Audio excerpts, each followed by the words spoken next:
နောက်တိုင်းစေးသိပ်ပယ်ပညာရှင်တွေပြောချက်ချက်အရာတော့ရက်နာကြခြင်းဟာရက်အမျိုးအစားကောင်းတာမကောင်းတာနဲ့အဓိကမပတ်သက်ပါဘူးလေဘလောက်ဝင်လဲဆိုပမာဏနဲ့ပဲပတ်သက်ပါတယ်တဲ့ဒါပေမဲ့လည်းဒီမှာမတန့်တဲ့ရက်တွေကပိုပြီး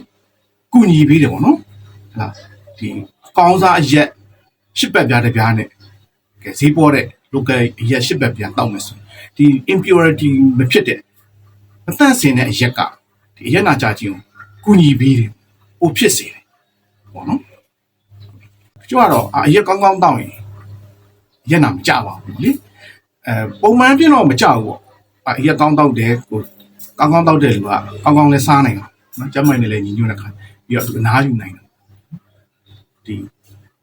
ပြီးတော့မက်သနောအရက်တွေမတန့်ရင်မက်သနောပါဝင်တဲ့အတွက်လည်းခေါင်းကိုက်တယ်ဒါပေမဲ့အရက်နည်းနည်းလေးတောက်ရင်တော့မကြဘူးပြီးတော့ကျွန်တော်ပြောခဲ့သလိုပဲကိုယ့်ရဲ့ limit ပိုခဲ့တယ်ပိုတိုင်းလဲ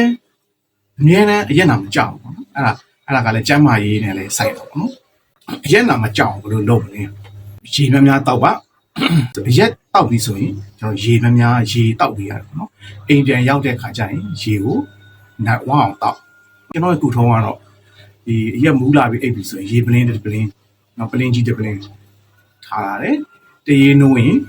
ရေဝအောင်တောက်တယ်စီးသွားတယ်တိတယ်နောက်မနေ့ကျရင်တော့ရက်နာကြတော့မယ်ဆိုတာတိတယ်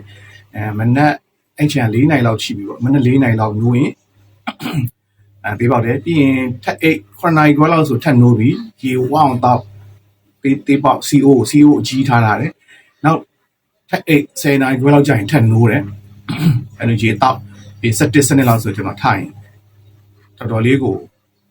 အဲ့လိုမျိုးနီးနဲ့အရက်မနာမကြခဲ့တာရှိရပေါ့နော်တကယ်လို့ကြခဲ့တော့တော်တော်တက်တာတယ်